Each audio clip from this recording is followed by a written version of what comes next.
Thank you for coming to check out the Packaging Good, Better, Best course.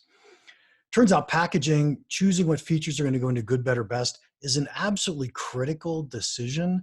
It is one of the three value levers you have when you're going to manage subscriptions. Remember, your three value levers are choosing your market segment, your packaging, and your pricing metrics.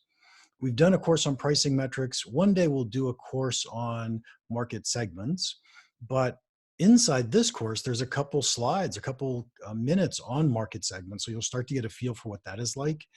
Making this decision on which features go in which packages, though, is a hard decision to make.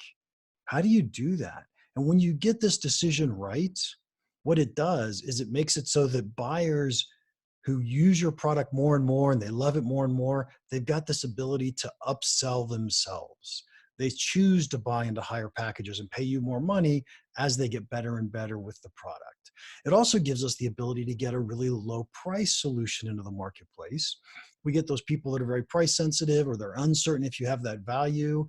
They can come in and buy some of our product and get real value from it. And yet over time, as they realize the value they're receiving, they'll upgrade as well and end up paying us more money. This is such an amazingly valuable course to you. It's got to be the hardest course I've ever created because creating a process to teach how to do this step by step by step was not a trivial task. But I think we nailed it. Can't wait to hear what you think.